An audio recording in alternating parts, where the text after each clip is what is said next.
Question 23. The table shows the specific heat capacities of different materials. A scientist heats an unknown substance from a solid to a liquid. The graph shows how the temperature of the substance varies over time. Looking at our graph before we look at the actual question, we can see that our substance is melting here and then it's increasing in temperature. So the state change has already happened. There's boiling up here, so this is our liquid region for our substance. The scientist has 2.5 kilogram of the substance and records that it takes 462 kilojoules of energy to increase it from the lowest to the highest temperature in the liquid state.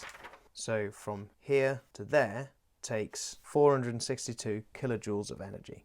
Use the graph to calculate the specific heat capacity of the substance. Suggest what material it could be from the table. Luckily for us, the specific heat capacity equation is in the datasheet, so let's write that down. Change in thermal energy, or energy, is equal to the mass times specific heat capacity, which we'll call C, times the change in temperature. So I put delta theta here, just so I don't get confused with time. Theta for temperature. This means that our specific heat capacity would be equal to the energy divided by m change in temperature. Using our physics algorithm to check that we've actually got everything we need before we plow on, energy is the energy input, that's up here, 462 kilojoules. And as it's kilojoules, it's worth our while converting to the standard unit of measurement for energy, so joules, that's the same as 462,000 joules. The mass of this substance, 2.5 kilogram, that's already in standard units, so nice. And our change in temperature, well, that's where our graph comes in. Our scientist has increased the temperature of our substance from its lowest liquid temperature to the highest liquid temperature, so from here to here.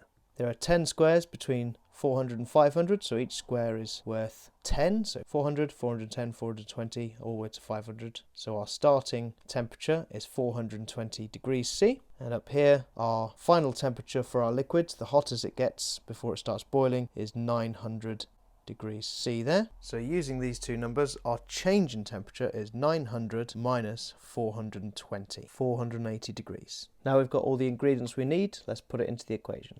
Specific heat capacity equals the energy, which is 462,000, divided by the mass, 2.5, times our change in temperature, 480. 385 joules per kilogram per degree C. So 385 goes here. Lastly, we just need to identify the material. Let's have a look here, see which one's closest. 330, no, 380, 385. Nice, that's looking good. 440 too high, 880, and 913 is far too high. Zinc matches it bang on.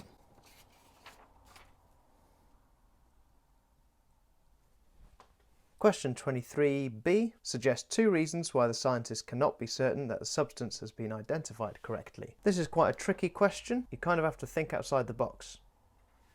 Looking at our list of materials here, we've got a fair selection, but not necessarily all the materials it could be. After all, the scientist heats an unknown substance, so it might not even be one of these. There could be a substance that has a specific heat capacity very similar to zinc. So let's say that. The substance could be a material which is not listed, but has a similar specific heat capacity to zinc. Another reason could be to do with whatever method they used to get this graph. So we have no idea how they got this graph or how they measured the temperature and the energy input to the substance. So the method used by the scientists is unknown. So we have assumed all the energy has gone into raising the temperature. And that might not necessarily be the case. The question says that 462 kilojoules of energy was supplied, but we don't know if all of that managed to go into our material. It might have been dissipated elsewhere in the experiment. Whilst I have two reasonable suggestions here, there is a third which I think is worth noting. It's unknown whether or not this substance the scientist is using is a pure substance. So the substance might not be a pure substance. It could be two substances